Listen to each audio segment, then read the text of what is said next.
जम्बूद्वीपे भरतखंडे आर्यावर्ते भारतवर्षे।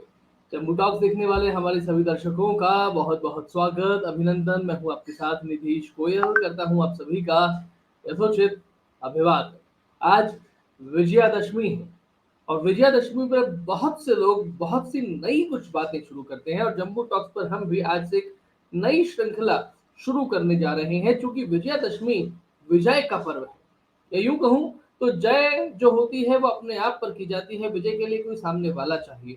हमारे यहाँ समस्या ये है कि सामने वाले बहुत है जिनसे हमें लड़ना, संघर्ष करना पड़ सकता है। लेकिन एक और परेशानी वाली बात है कि हम दूसरों को छोड़िए, हम अपनों से ही लड़ते रहते हैं। कब तक अपनों से लड़ते रहेंगे जब सामने वाले बहुत है लड़ने के लिए। बात यह है कि हमारी जय, हिंदुत्व की जय या फिर हिंदू की जय जय कैसे होगी? क्या आपस में लड़ने से होगी? कभी जाति के ऊपर, कभी भाषा के ऊपर, कभी मत पंथ संप्रदाय के ऊपर, कभी हमारे प्रांत के ऊपर, कभी हमारी नौकरी, हमारे करियर के ऊपर, कभी रिश्तेदारों के ऊपर, कभी मित्र और शत्रु के ऊपर। आखिर हमारी जय जय, हिंदुत्व की जय जय या हिंदू की जय जय कैसे होगी? इसी जय के लिए, इसी जय के प्रसाद को चखने के लिए भगवान श्री राम, माँ दुर्गा, आदि शक्ति से वो प्रसाद, वो महादेव से वो प्रसाद हमें मिले, इसके लिए ये श्रृंखला आज से शुरू की जा रही है। साप्ताहिक श्रृंखला होगी। प्रति सप्ताह एक विशेष कार्यक्रम इसके लिए आयोजित किया जाएगा और अपने अपने क्षेत्र के, विविध क्षेत्रों के अत्यंत ही लब्ध प्रतिष्ठित ज्ञानी जन यहाँ पर आएंगे और आपके साथ में इस कार्यक्रम में रहेंगे। विशेष अवसरों पर हो सकता है कि सप्ताह में दो कार्यक्रम भी आयोजित हो जाए, लेकिन विषय यही रहेगा, हिंदुत्व की जय जय कैसे हो, हिंदू की जय जय कैसे हो, और हिंदू की जय जय में आखिर बाधाएं क्या है। आज उसका प्रथम पुष्प हम समर्पित कर रहे हैं और जिनके नाम में ही राम है, ऐसे प्रोफेसर रामेश्वर मिश्र पंकज जी हमारे साथ जुड़ रहे हैं। आप सभी से निवेदन है, ये जम्बू टॉक्स है, ये जम्बू थॉट्स है। इस विचार को पूरे अधिकार के साथ ग्रहण कीजिए, चैनल को सब्सक्राइब करें, बेल आइकन एक्टिवेट करें जिससे हमारे सभी नोटिफिकेशंस आप तक पहुंच सके। वीडियो को लाइक और शेयर करें और यथासंभव जिस भी तरीके से आप सहयोग करना चाहें तो जरूर करें, हमें समर्थन प्रदान करें। आइए स्वागत करता हूं हमारे बीच पधारे हुए प्रोफेसर रामेश्वर मिश्र पंकज जी। गुरु जी प्रणाम, नमस्कार। कैसे हैं आप? नमस्कार। नमस्कार। आज से एक नई श्रृंखला गुरु सबसे जी शुरू करते हैं हम लोग जी। हाँ, बहुत अच्छा, बहुत महत्वपूर्ण है। सबसे पहले जम्बू टॉक्स के सभी दर्शकों श्रोताओं को विजयादशमी की शुभकामनाएं, खूब बधाई। आपको और भी आपने ये नई पहल शुरू की है, इसके लिए आपको भी बहुत बधाई। मित्रों, वैसे तो जिसे विजयादशमी कहते हैं वो वस्तुतः भगवती दुर्गा की विजय की तिथि है, क्योंकि राम रावण युद्ध जो हुआ था, हमारी जो वाल्मीकि रामायण है, जो मूल ग्रंथ है, जो स्वयं भगवान राम के समय महर्षि वाल्मीकि थे, और उन्होंने एक एक घटना का बहुत ही विस्तार से और बहुत ही प्रामाणिक रूप से वर्णन किया है।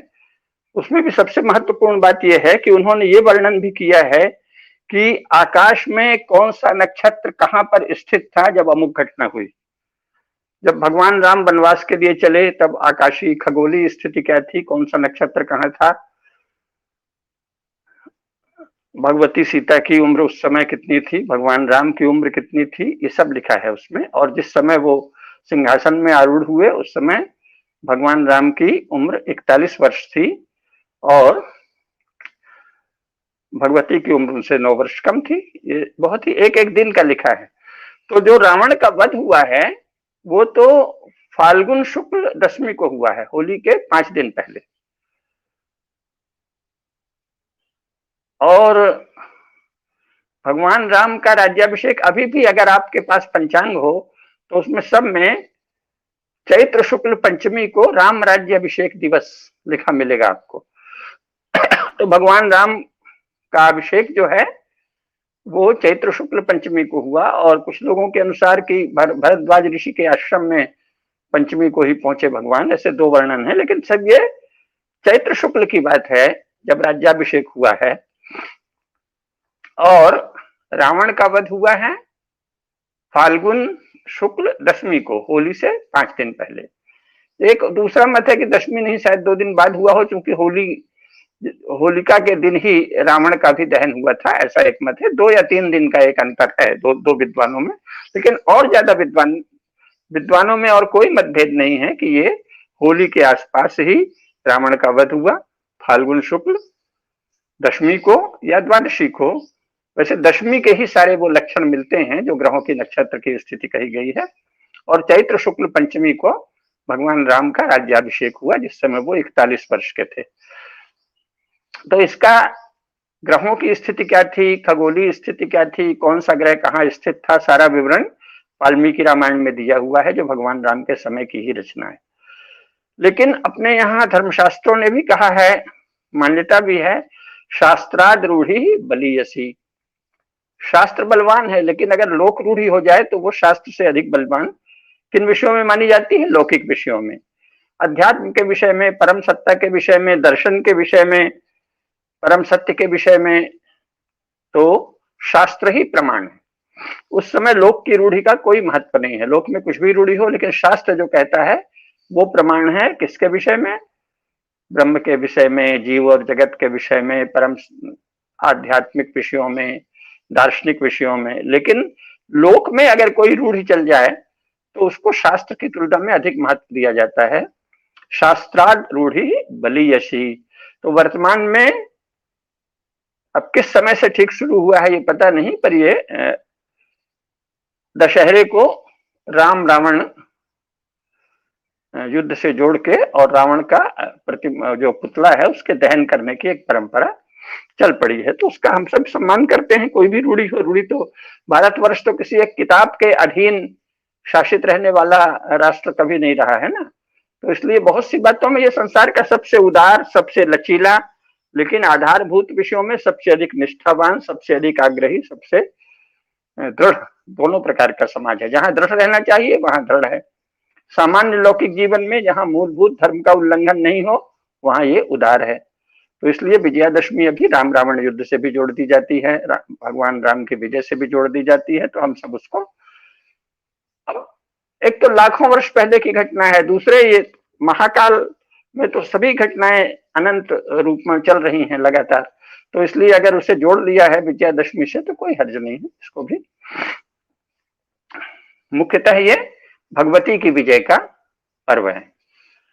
तो आज का जो विषय है वो अभी हम लेते हैं कि सबसे महत्वपूर्ण बात ये उठती है कि भाई सबकी विजय है, इसकी भी विजय है, उसकी भी विजय है।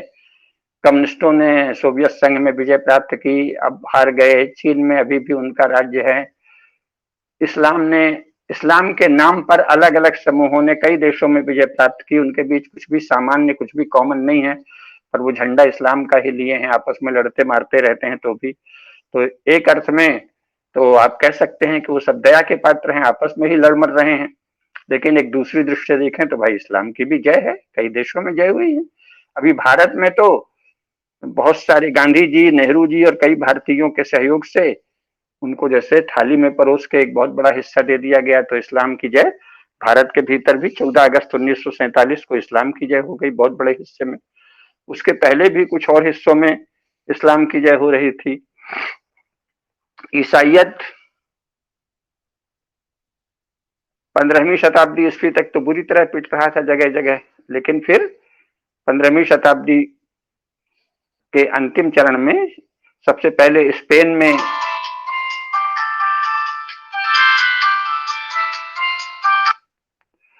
सबसे पहले ईसाइयों ने इस्लाम को मार भगाया स्पेन से, है ना। इसके बाद फिर अन्य इलाकों से भी, फ्रांस वगैरह से भी, और धीरे धीरे वहां के राजा जो हैं वो क्रिश्चियन हो गए। तो क्रिश्चियनिटी का प्रभाव आ गया, तो क्रिश्चियनिटी की विजय हो गई। अब अभी क्योंकि आज का विषय क्रिश्चियनिटी नहीं है इसलिए उसमें नहीं जाएंगे, क्योंकि उसमें भी बड़े रोचक वो हैं। अधिकांश जगह है जर्मन लोग शासक थे। इंग्लैंड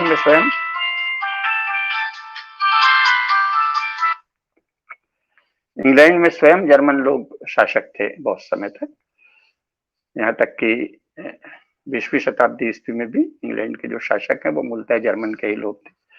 तो जर्मनी और इंग्लैंड में किसकी जय हुई ये कहना कठिन है, लेकिन ईसाइयत की जय तो हुई, इस्लाम की जय हुई, ईसाइयत की जय हुई। पराजय किसकी हुई? तो जो प्राचीन संस्कृतियां थी इंका सभ्यता थी पेरू में, अमेरिका में, और मय सभ्यता थी मेक्सिको में। अफ्रीका में एक से एक श्रेष्ठ सभ्यताएं थी, उनकी पराजय हो गई। भारत में भी सबसे महत्वपूर्ण बात यह है कि हिंदू धर्म की वास्तविक पराजय कब हुई है, इसका भी वर्तमान में हिंदू समाज में कोई ध्यान नहीं। हिंदू धर्म की वास्तविक पराजय 15 अगस्त 1947 ईस्वी को हुई है, और ये पराजय किसी की वीरता से नहीं हुई है, ये पराजय अपने लोगों के छल से हुई है। गांधी जी और जवाहरलाल नेहरू ने अपने मित्र अंग्रेजों से जो भी संधियां की, उसके आधार पर यह तय किया कि भारत का एक बहुत बड़ा हिस्सा इस्लाम मजहब को मानने वालों को सौंप दिया जाएगा कि तुम वहां केवल एक मजहब का प्रचार करो, और वहां से चाहो तो हिंदुओं का और गैर मुसलमानों का सफाया कर दो। ये उसमें निहित था। ये कहने की बात नहीं कि हम धोखा खा गए, इतने मूर्ख नहीं थे। एक और तो कहते हैं कि हम लोग दंगों से घबरा के, मार काट से घबरा के हमने विभाजन स्वीकार किया। तो अगर जब संपूर्ण भारत में, उस भारत में जहां हिंदू बड़े संख्या में थे और हिंदू शासक होने जा रहे थे, और कई जगह पहले हिंदू राजा पहले से भी चले ही आए थे लगातार, 15 अगस्त 1947 को देश में 300 से अधिक हिंदू राजा अलग अलग इलाकों में राज्य कर रहे थे, 350 से अधिक, और छोटी छोटी रियासतों को मिला लें तो 500 से अधिक राजा, हिंदू राजा राज्य कर रहे थे, थोड़े मुसलमान राजा भी थे। तो जब आपने उनके रहते मुसलमानों की मारकाट से डर कर, ऐसा आप कहते हैं, मेरा तो ये मानना है कि आपने अंग्रेजों से संधि के कारण तस्तरी में रख के दिया, लेकिन आप कहते हैं कि हमने साहब मारकाट से डर के, इतनी ज्यादा मारकाट हो रही थी तो उससे डर के पाकिस्तान बनवा दिया, पूर्वी और पश्चिमी पाकिस्तान। तो अगर संयुक्त भारत में, अर्थात मूल भारत में, अपने बचे हुए 14 अगस्त 1947 तक के भारत में, जहां हिंदू अच्छे खासे शक्तिशाली थे, राजपुरुष थे, राज्य में थे, सत्ता में थे, वहां वो मारना शुरू कर दिए, जिसकी भी शह से, जिसके भी संरक्षण में किए हों, आपके अनुसार करने लगे। तो जब उनको आपने सौंप ही दिया कि लो तुम इस्लाम के अधीन रखो अपने इलाके को, तो वो हिंदुओं को क्यों रहने देंगे? तो मेरा मानना है कि गांधी जी, जवाहरलाल नेहरू और अन्य सब लोगों ने जब पाकिस्तान बनवाया, तो इस अनुमान के साथ कि शायद वहां धीरे से हिंदुओं का सफाया कर दिया जाएगा, हिंदुओं को पूर्वी और पश्चिमी पाकिस्तान से खदेड़ दिया जाएगा, और अपनी लाज रखने के लिए उन्होंने थोड़ा हल्ला किया, नाटक किया, और जो वो लोग मार के भगाते रहे, तो हो सकता है आपस में बातचीत करके कहा हो कि एकदम ही सारा नहीं सफाया करना, नहीं तो संयुक्त राष्ट्र संघ हस्तक्षेप कर देगा, तो बीच बीच में बलवा और दंगा करते हुए मारना। तो पाकिस्तान और बांग्लादेश में हिंदुओं के सफाये के लिए भारत के हिंदू शासक पूरी तरह जिम्मेदार हैं, यानी कांग्रेस पार्टी पूरी तरह जिम्मेदार है। हिंदुओं के पाकिस्तान और बांग्लादेश में नरसंहार, जाति संहार का अपराधी कांग्रेस के वे लोग हैं जो बाद में शासन में आए। संपूर्ण कांग्रेस पार्टी नहीं है, कांग्रेस पार्टी में 50 धड़े हैं, हर पार्टी में कई गुट होते हैं।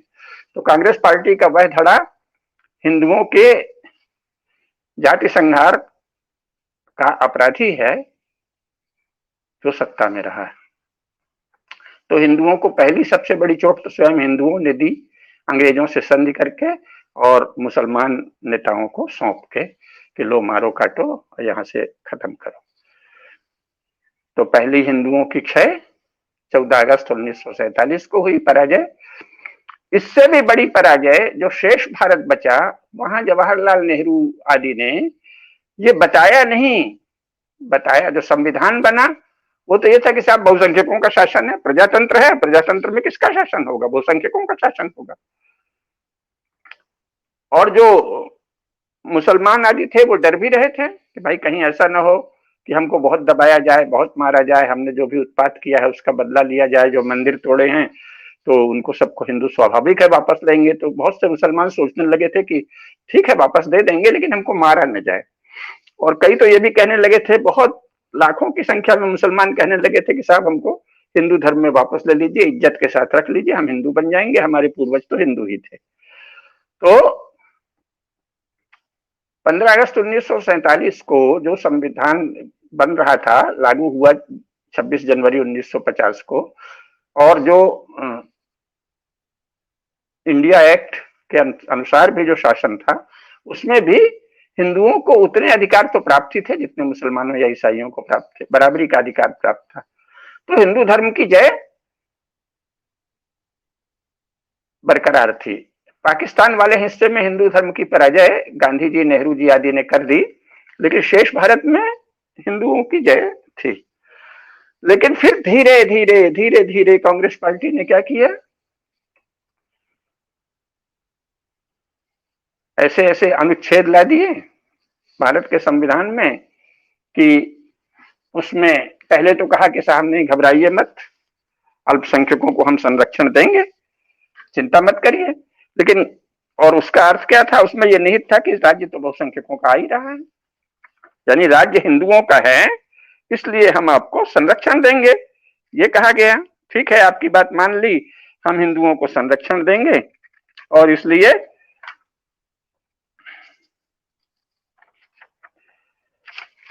आप अल्पसंख्यकों के लिए कुछ संरक्षण देते हैं, है ना। हिंदू धर्म का संरक्षण तो भारत शासन का स्वाभाविक काम होगा, क्योंकि और क्या हो सकता है, वो तो करना ही पड़ेगा। लेकिन उसके साथ साथ हम संविधान का जो बाद में संविधान बना है 15 अगस्त 1947 को, तो संविधान लागू नहीं हुआ था। तो ये माना जा रहा था कि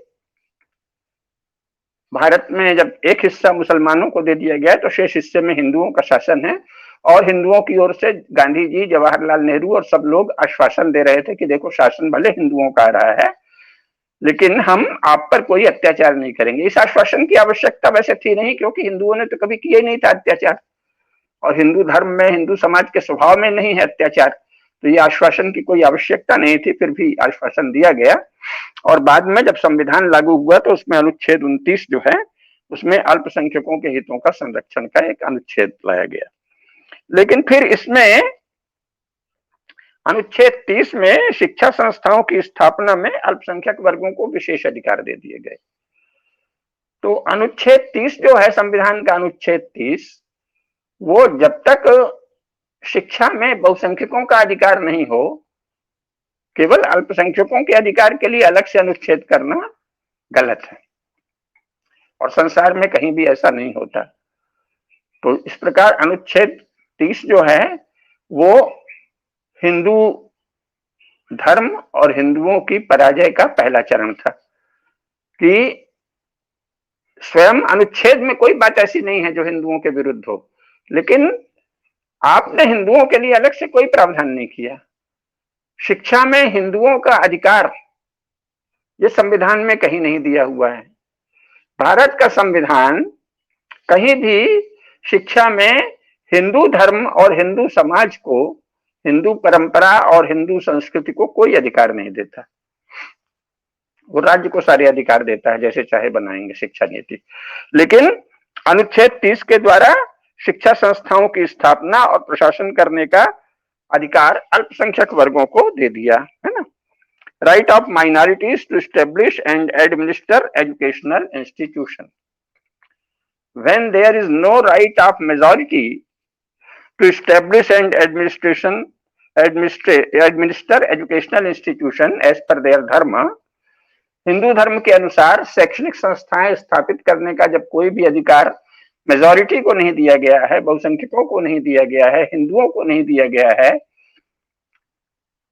ऐसी स्थिति में अल्पसंख्यकों को विशेष अधिकार दे देना हिंदुओं के विरुद्ध आचरण है, हिंदुओं के साथ अन्याय है। न्याय तो यह होता कि आप हिंदू धर्म के भी शिक्षण अधिकार को मान्यता देते, ये मान्यता देते कि सारे देश में हिंदू धर्म की शिक्षा दी जाएगी, बहुसंख्यकों के धर्म को शिक्षण देने का अधिकार रहेगा, और ऐसी शिक्षण संस्थाएं बहुसंख्यक सहजता से बना सकेंगे जहां हिंदू धर्म का शिक्षण दिया जाए। तब उसके तुरंत बाद ये करना था कि ठीक है, अल्पसंख्यक वर्ग को भी यह अधिकार रहेगा कि वो अपनी शिक्षण संस्थाएं बना सके। लेकिन हुआ क्या, अल्पसंख्यक वर्ग अपनी शिक्षण संस्थाएं बना सकने का अधिकार अनुच्छेद 30 के द्वारा आपने दे दिया, पा गया, अल्पसंख्यक वर्ग अपना अधिकार पा गया और बहुसंख्यक वर्ग को आपने ठेंगा दिखा दिया। बहुसंख्यक वर्ग को अपनी शिक्षा का, हिंदू धर्म की शिक्षा का कहीं कोई अधिकार ही नहीं। ये तो मूलभूत अन्याय है। इसमें क्या हुआ, इसमें इसके बाद अनुच्छेद 30 में एक का और जोड़ दिया गया, और ये जोड़ा जनता पार्टी की सरकार में, जिसमें भाजपा के लोग भी शामिल थे। और उसमें यह हुआ कि भाई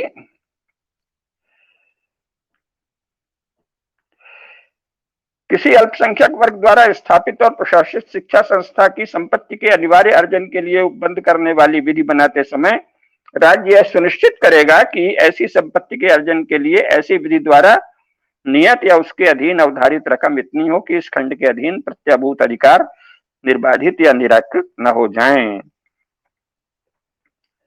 शिक्षा संस्थाओं को सहायता देने में राज्य किसी शिक्षा संस्था के विरुद्ध इस आधार पर विभेद नहीं करेगा कि वह धर्म या भाषा पर आधारित किसी अल्पसंख्यक वर्ग के प्रबंध में है। ये किसने परिवर्तन किया?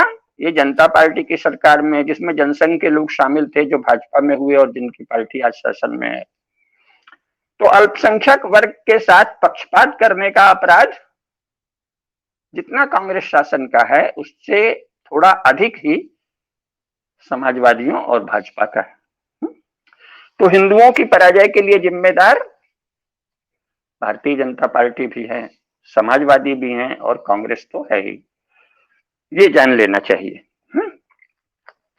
अच्छा, महत्वपूर्ण यह है कि उसी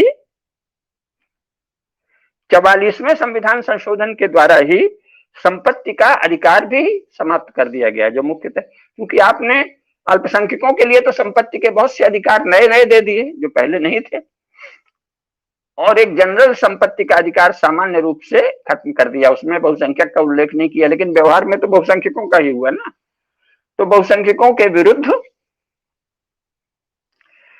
अनुच्छेद 31 के द्वारा संपत्ति का अधिकार समाप्त करना, यह भी हिंदू धर्म की पराजय का एक रास्ता बना देना है।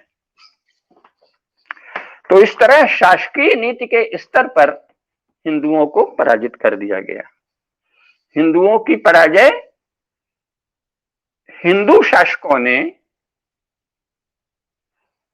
कानून के द्वारा सुनिश्चित कर दी। हिंदुओं की पराजय के लिए कांग्रेस, समाजवादी और भारतीय जनता पार्टी के शासक पूरी तरह उत्तरदायी हैं कि उन्होंने कानून के सहारे ऐसी व्यवस्था बना दी कि भारत में हिंदू धर्म की शिक्षा का अधिकार हिंदुओं को नहीं रहे अगर वो सरकारी संपत्ति, सरकारी खजाने से, उस सरकारी खजाने से जिसमें सबसे बड़ा योगदान हिंदुओं का है। कंसोलिडेटेड फंड ऑफ इंडिया में 80% अंश हिंदुओं का है। अपने द्वारा दिए गए टैक्स से बने सरकारी खजाने से वित्तीय अनुदान प्राप्त करके हिंदू धर्म की शिक्षा देने का अधिकार हिंदुओं को नहीं है, ऐसा कांग्रेस, सपा, भाजपा आदि सभी पार्टियों के नेताओं ने बना दिया। और 80% हिंदुओं का योगदान है जिस कंसोलिडेटेड फंड ऑफ इंडिया में, उस सरकारी खजाने से वित्तीय अनुदान देकर इस्लाम और ईसाइयत की शिक्षा का प्रबंध सरकारी खर्चे से सुनिश्चित कर दिया कांग्रेस, सपा और भाजपा के नेताओं ने। तो हिंदू धर्म की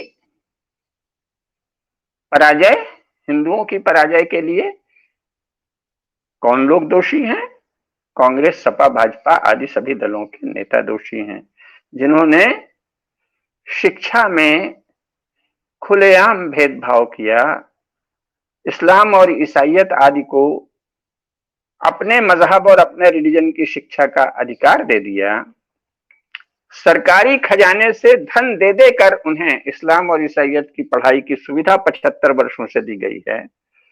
मानो कि भारत शासन का काम इस्लाम और ईसाइयत की शिक्षा का प्रसार करना हो गया है, और वो भी उस सरकारी खजाने से जिसमें सबसे बड़ा चंक, सबसे बड़ा योगदान हिंदुओं का है। और हिंदू धर्म की शिक्षा का कोई भी अधिकार सरकारी अनुदान पाने वाली हिंदुओं की संस्थाओं को नहीं है। तो हिंदुओं की पराजय के लिए दोषी 75 वर्ष से सभी पार्टियों के शासक हैं, ये जान लेना चाहिए। इसलिए जो वर्तमान पार्टी है उसके समय में भी हिंदुओं की जय होने की कोई संभावना नहीं है, जब तक वो संकल्प न करें। संकल्प कर लें तो कोई भी पार्टी आए, जब तक वो ये अपना, सबसे पहले तो अपना दोष स्वीकार करें। भारत के शासकों को 75 वर्ष में जिन जिन पार्टियों का शासन रहा है, उनके सभी शासकों को ये स्वीकार कर लेना चाहिए कि हमने बहुत बड़ा अन्याय किया है, बहुत बड़ा पक्षपात किया है, बहुत बड़ा दोष किया है कि धार्मिक शिक्षा का अधिकार केवल अल्पसंख्यकों को दिया है और सरकारी खजाने से दिए गए अनुदान के द्वारा रिलीजियस एजुकेशन का, मजहबी शिक्षा और रिलीजियस एजुकेशन का प्रबंधन किया है शासकों ने, कांग्रेस ने, सपा ने, भाजपा ने, कम्युनिस्टों ने, सभी पार्टियों ने। सरकारी खजाने से, जिस सरकारी खजाने में 80% हिस्सा हिंदुओं का है, उस सरकारी खजाने से धन देकर इस्लाम मजहब और क्रिश्चियन रिलीजन की शिक्षा सुनिश्चित की गई है। और सरकारी खजाने से धन पाने वाली किसी भी संस्था में हिंदू धर्म की शिक्षा नहीं दी जाए, ये सुनिश्चित किया गया है। इस तरह हिंदुओं की विद्या के क्षेत्र में और धर्म चेतना के क्षेत्र में, धर्म संबंधी चेतना के प्रसार और प्रशिक्षण के क्षेत्र में हिंदुओं की पराजय के लिए 75 वर्ष की अलग अलग समय, अलग अलग स्थानों की शासक रही सभी पार्टियां जिम्मेदार हैं। तो फिर हिंदुओं की जय कैसे होगी?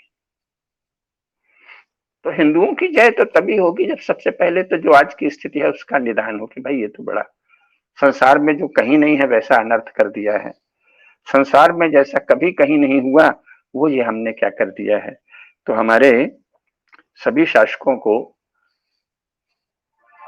ग्लानि के साथ प्रायश्चित करना चाहिए कि ये हमने क्या कर दिया, ये तो हमने ऐसा कर दिया जो सारे संसार में कहीं नहीं है। सारे संसार में कहीं भी बहुसंख्यकों के रिलीजन को या धर्म को या मजाक को शिक्षा से वंचित नहीं किया गया है, बल्कि शिक्षा देना सब प्रकार से बहुसंख्यकों के रिलीजन या मजहब या धर्म की शिक्षा देना सभी प्रकार की सरकारों का सर्वोपरि कर्तव्य है भारत को छोड़कर। तो इसलिए सबसे पहले तो इसके लिए अपने पाप को स्वीकार करें भारत के शासक, और कहें कि हम इसका प्रायश्चित करेंगे तो हिंदुओं की जय जय होगी। तो आप कहेंगे वो क्यों करेंगे, आजकल ये चला, क्यों नहीं करेंगे, वो मनुष्य नहीं है क्या? हम सब लोग गलती करते हैं, ऐसा कौन व्यक्ति है कुछ अपवाद महापुरुषों को छोड़ के जिससे जीवन में गलती नहीं होती? तो गलती को स्वीकार करते हैं, गलती को स्वीकार करना भी उतना ही मानवीय है जितना गलती करना। तो गलती को स्वीकार करके उसका प्रायश्चित करना भी मानवीय है। इस्लाम में तौबा है, ईसाइयत में रिपेंटेंस है, रिपेंट करते हैं, वो कहते हैं तौबा करते हैं। हिंदुओं में कहा है प्रायश्चित करते हैं। तो भारत की अब तक की सभी पार्टियों के प्रमुख नेताओं को प्रायश्चित की घोषणा करनी चाहिए कि हमने बहुत बड़ा दोष किया, हमने हिंदू धर्म के साथ बहुत बड़ा अन्याय किया है, पाप किया है, दोष किया है, अपराध किया है, अब हम इसको प्रायश्चित करेंगे। करना कुछ नहीं है उसमें, जो सारे संसार में होता है वही यहाँ कर देंगे। बहुसंख्यकों के धर्म की शिक्षा सरकारी खजाने से दी जानी चाहिए, ये सारे संसार में होता है। इंग्लैंड में होता है, फ्रांस में होता है, स्विट्जरलैंड में होता है, स्वीडन में होता है, नॉर्वे में, डेनमार्क में, पुर्तगाल में, स्पेन में, जर्मनी में, सब जगह होता है। भारत में होना चाहिए, संयुक्त राज्य अमेरिका में होता है, इस समय रूस में हो रहा है। ईस्टर्न ऑर्थोडॉक्स चर्च की शिक्षा रूस में सरकारी खर्चे से दी जा रही है। तो संसार के सभी देशों में बहुसंख्यकों के धर्म या रिलीजन या मजहब की शिक्षा सरकारी खजाने से, सरकारी खर्चे से दी जाती है।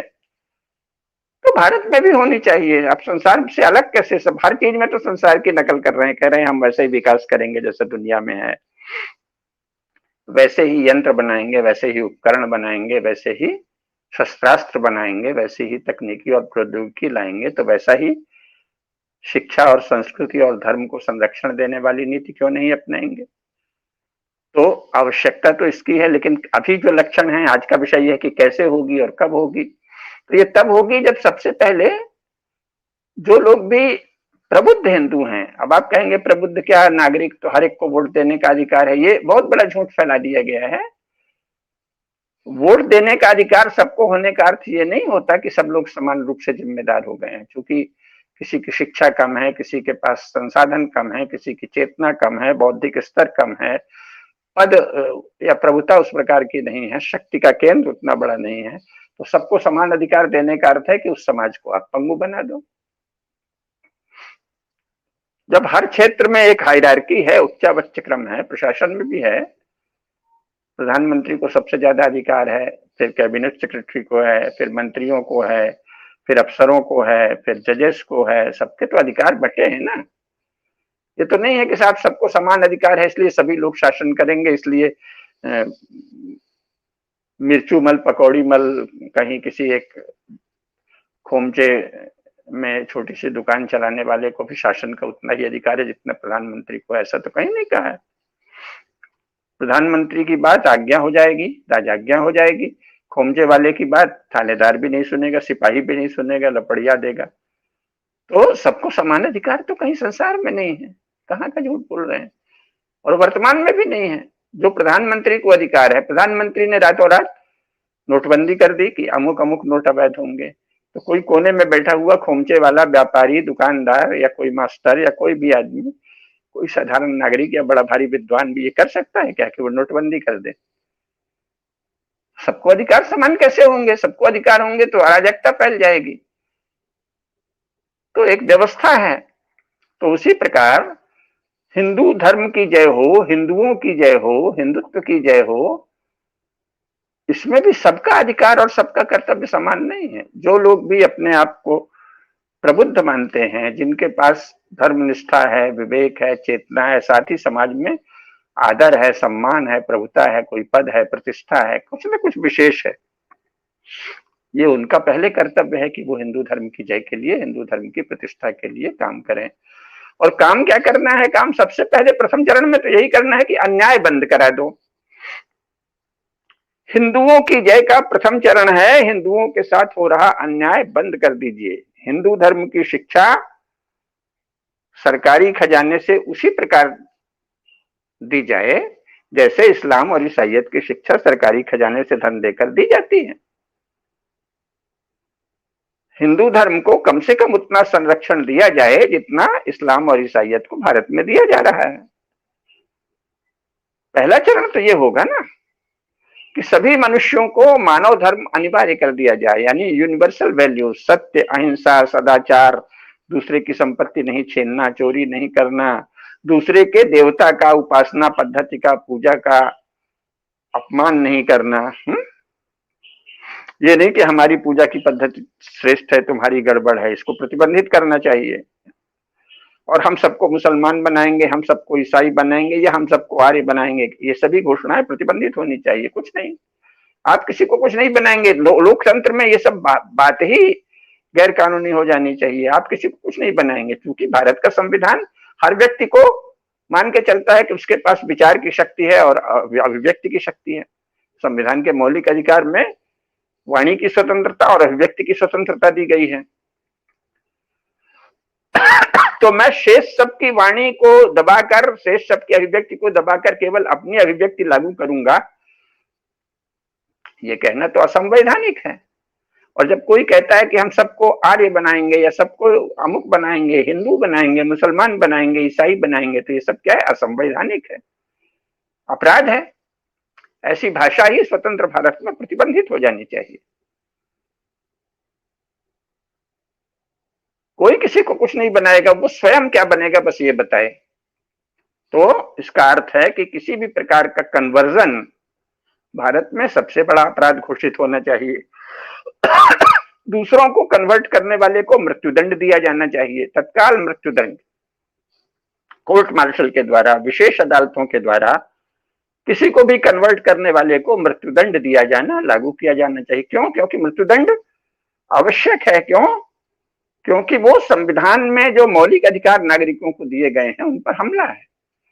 संविधान अधिकार देता है वाणी की स्वतंत्रता, अभिव्यक्ति की स्वतंत्रता, और जब कोई कहता है कि मैं तुमको कन्वर्ट करूंगा तो वो ये मान के चलता है कि तुम्हारे पास वाणी की स्वतंत्रता नहीं है, तुम्हारे पास अभिव्यक्ति की स्वतंत्रता नहीं है, तुम्हारे पास विचार की स्वतंत्रता नहीं है, तुम्हारे पास विचार की सामर्थ्य ही नहीं है। हम बताते हैं वो विचार सही है, मेरा बताया विचार तुम मानो, ये कथन ही अपराध घोषित होना चाहिए। और इसलिए कन्वर्जन मृत्युदंड के योग्य अपराध है। हिंदुओं की जय ऐसे होगी कि सबसे पहले कन्वर्जन को मृत्युदंड के योग्य अपराध माना जाए और संज्ञेय अपराध माना जाए, कॉग्निजेबल ऑफेंस। अगर कोई भी किसी को कहे कि मैं तो भारत में इस्लाम को फैलाऊंगा, भारत में ईसाइयत को फैलाऊंगा, भारत में सबको हिंदू बनाऊंगा, जो मुसलमान ईसाई हैं उनको भी, या सबको अमुक आर्य समाज या किसी भी संप्रदाय में दीक्षित करूंगा, तो ये कॉग्निजेबल ऑफेंस होना चाहिए। नहीं, आप कुछ नहीं कर सकते। आपसे श्रद्धा से कोई आएगा, उस समय आप उसको बताएंगे तो वो स्वतः कुछ कर लेगा। कोई किसी को कन्वर्ट नहीं कर सकता। कन्वर्जन मृत्युदंड के योग्य अपराध है और संज्ञेय अपराध है। सबसे पहले तो ये घोषित करिए। जब तक ये नहीं घोषित होगा, कन्वर्जन पर पूर्ण प्रतिबंध जब तक नहीं लगेगा, कन्वर्जन को मृत्युदंड के योग्य अपराध जब तक, ये हत्या से भी बड़ा अपराध है। और यहां तो तमाशा चल रहा है। दारा सिंह ने ग्राहम स्टेन्स को मार दिया तो उसका इतना कानून अदालत सब चल रहा है, लेकिन वो जो ग्राहम स्टेन्स कह रहा था वो तो हत्या से भी बड़ी बुरी बात है।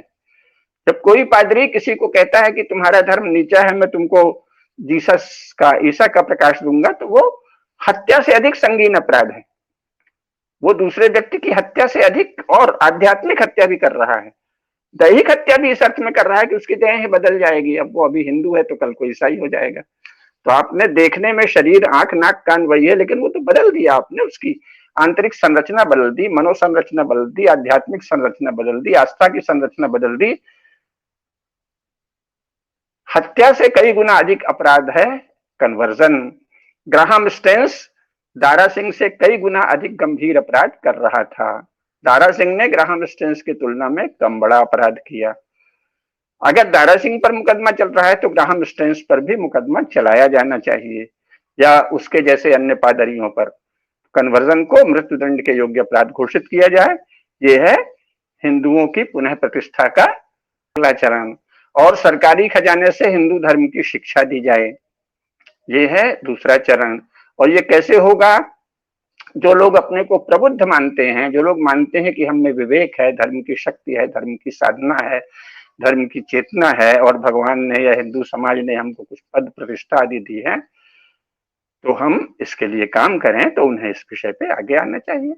उन्हें ये घोषित करना चाहिए कि 75 वर्षों से हिंदुओं के साथ भयंकर अन्याय हुआ है, 75 वर्ष से हिंदू धर्म के साथ भयंकर अन्याय हुआ है, 75 वर्ष से हिंदू धर्म को शिक्षा क्षेत्र से बहिष्कृत रखा गया है, 75 वर्षों से हिंदुओं को धार्मिक शिक्षा का अधिकार नहीं दिया गया है, 75 वर्षों से सरकारी खजाने से हिंदू धर्म की शिक्षा नहीं दी जा रही है। ये बहुत गंभीर अपराध है, अंतरराष्ट्रीय दृष्टि से भी अपराध है, मानवता के विरुद्ध अपराध है। तो इसको कहना शुरू करना चाहिए, इसकी मांग शुरू करनी चाहिए, इसका दबाव बनाना चाहिए। जो भी संगठन अपने आप को हिंदू संगठन कहते हैं, चाहे वह राष्ट्रीय स्वयंसेवक संघ हो या कोई भी, उसका तो सर्वोपरि कर्तव्य यही है कि सार्वजनिक रूप से सबसे पहले जोरदार मांग ये करें कि सरकारी खजाने से हिंदू धर्म की शिक्षा दी जाए और कन्वर्जन को मृत्युदंड योग्य अपराध और संज्ञेय अपराध घोषित किया जाए, है ना। इसी प्रकार सारे विश्व में इतिहास लिखने का जो तरीका है, जो प्रामाणिक तरीका है कि सबसे पहले आंतरिक साक्ष्यों से इतिहास लिखा जाता है, तो भारत में जो पुराण हैं, जो शास्त्र हैं, वाल्मीकि रामायण है, महाभारत है, इनके आधार पर इतिहास लिखा जाए। इतिहास के नाम पर किसी यात्री ने कहीं कुछ कह दिया था, इस तरह की हास्यास्पद गपोड़बाजी लिखने वालों को अपराधी घोषित किया जाए और दंडित किया जाए। और सचमुच भारत में 75 वर्षों में तो कोई इतिहास लिखा ही नहीं गया, झूठ और गप्पों को हिस्ट्री कह के पढ़ाया गया बच्चों को। तो इसका एक जांच आयोग बैठे कि बच्चों को ज्ञान से रहित बनाने का, इतिहास के ज्ञान से रहित बनाने का अपराध किन प्रयोजनों से, किन शक्तियों ने किया है, ताकि भविष्य में नहीं हो। हम ये नहीं कहते कि जिन्होंने पढ़ाया है गलत इतिहास उनकी संपत्ति की कुर्की करिए ही, जरूरी नहीं है, आप कर भी सकते हैं, नहीं भी कर सकते, लेकिन भविष्य में फिर कोई ऐसी हिम्मत नहीं करे इतने बड़े अपराध करने की। इसलिए एक जांच आयोग बैठाकर ये किया जाए कि इतिहास के नाम पर झूठ और गप को और आंतरिक साक्ष्यों के आधार पर बाहर के घुमक्कड़ों, सैलानियों और मिशनरियों जो कि हिंदू समाज को बदल डालना चाहते थे, जिनके मन में दुष्ट बुद्धि है, बदनीयती है, ऐसे लोगों की गप्पों को, संस्मरण को, याद धुंधली धुंधली याद से रची गई किस्सों कहानियों को इतिहास का आधार किस प्रयोजन से बनाया गया, उन अपराधियों को चिन्हित किया जाए। तो इस प्रकार बौद्धिक रूप से ज्ञानात्मक दृष्टि से जागरूक होना पड़ेगा, तभी हिंदू की जय होगी। अन्यथा हिंदू क्या है, तो आप कह देंगे सब हिंदू ही है, तो मुसलमान भी हिंदू है, ईसाई भी हिंदू है, कम्युनिस्ट भी हिंदू है, हिंदू धर्म का नाश करना भी हिंदू धर्म की सेवा है। ये तो फिर कई बार लगता है जैसे कोई विचित्र सा पागलपन चला है। सब हिंदू हैं, जो हिंदू धर्म का नाश करता है वो भी हिंदू है। फिर इसके बाद कह देंगे देखिए साहब ऐसे हिंदू हैं कि स्वयं अपने धर्म का नाश कर रहे हैं। ये तो अजीब सा गोल चक्कर चल रहा है ना। आजकल ऐसे बहुत लोग आ गए हैं, अरे हिंदुओं का कैसे उद्धार होगा, ये हिंदू तो खुद ही ऐसे हैं। मतलब 100 करोड़ हिंदुओं में से कोई चोर होगा, कोई बदमाश होगा, कोई लफंगा होगा, कोई देशद्रोही होगा, कोई धर्मद्रोही होगा, कोई जाति द्रोही होगा। उसको गिना गिना के आप पूरे 100 करोड़ पर अभियोग लगा देंगे हिंदू तो ऐसे ही है। ऐसा संसार का कौन सा समाज है जहां एक भी आदमी चोर नहीं हुआ हो।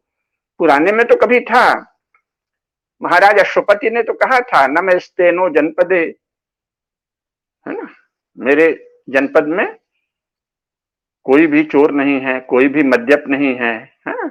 कोई भी स्वैरी है न स्वैरी स्वैरिणी कुतः,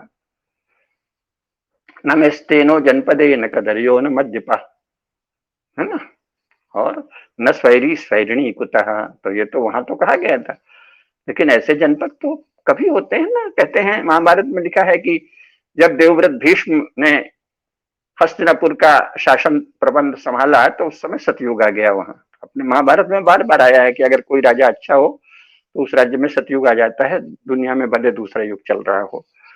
लेकिन इस समय तो ऐसा कुछ नहीं है ना भारत में, और दुनिया में भी ऐसा कहीं नहीं है कि एक भी चोर नहीं होने, तो ये कानून ही क्यों बनते। तो सारे संसार में कुछ लोग चोर हैं, कुछ अपराधी हैं, कुछ देशद्रोही हैं, कुछ बदमाश हैं, कुछ झूठे हैं, कुछ अपने समाज से घृणा करने वाले हैं, कुछ तस्कर हैं, कुछ और तरह के अपराध करने वाले हैं, व्यभिचारी हैं, दुराचारी हैं, सभी प्रकार के लोग हैं। उसी के लिए दंड विधान है।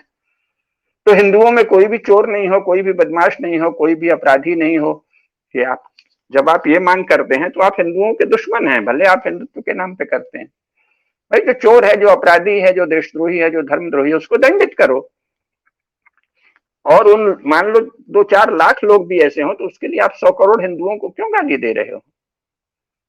और मान लो कम्युनिस्ट सोशलिस्ट आदि बन के 5 करोड़ लोग ऐसे हो गए हैं जो हिंदू धर्म की ही निंदा करते हैं, तो 5 करोड़ के लिए 100 करोड़ को दोषी नहीं ठहरा सकते। सारे कम्युनिस्ट, सारे सोशलिस्ट और आजकल तो हिंदू संगठनों के भी लोग, आरएसएस के भी लोग और लोग भी बहुत से ऐसे उसमें निकल आएंगे, संपूर्ण संगठन तो नहीं, जो हिंदू समाज को ही गाली देगा। हिंदू समाज ऐसा, हिंदू, तो उनको छांट लीजिए आप, 4-5 करोड़ को किनारे कर दीजिए।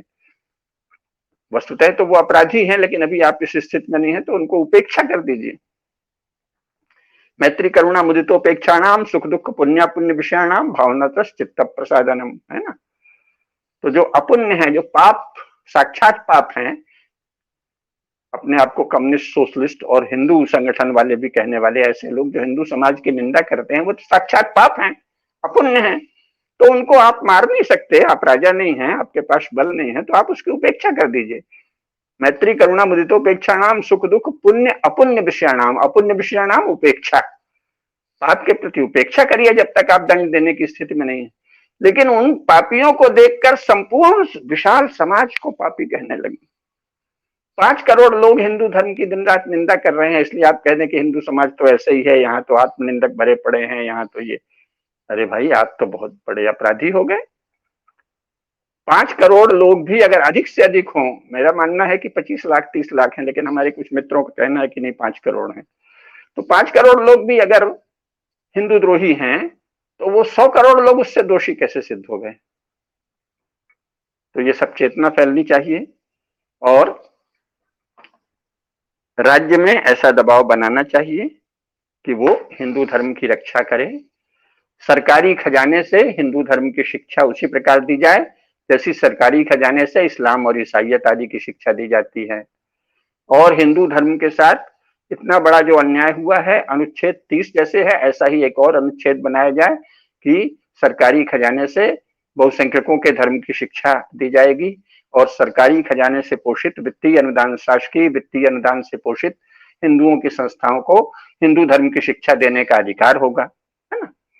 तो ये सब मांगे उठानी पड़ेंगी समाज में। जब ये मांग उठेगी, जब ये वातावरण बनेगा, 75 वर्षों में हिंदुओं के साथ जो अन्याय हुआ उसके लिए नेताओं को ग्लानि जगाई जाएगी, उनमें पाप बोध जगाया जाएगा और वो पाप का प्रायश्चित करने का संकल्प लें, ये वातावरण बनाया जाएगा, तब हिंदुओं की जय होगी।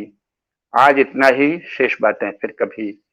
हिंदुओं की जय होगी जब कुछ पुरुषार्थी लोग अब तक जो अन्याय हुआ है उसको ठीक करने का प्रयास करेंगे, सरकारी खजाने से हिंदू धर्म की शिक्षा देने की मांग करेंगे, कन्वर्जन को मृत्युदंड के समान अपराध घोषित करने का दबाव बनाएंगे, संज्ञेय अपराध घोषित करने का अपराध का दबाव बनाएंगे और हिंदू धर्म, हिंदू ज्ञान परंपरा, हिंदू चेतना, हिंदू संस्कृति की शिक्षा का प्रबंध सरकारी खजाने से हो, इसे सुनिश्चित करेंगे और सच्चा इतिहास लिखा जाए।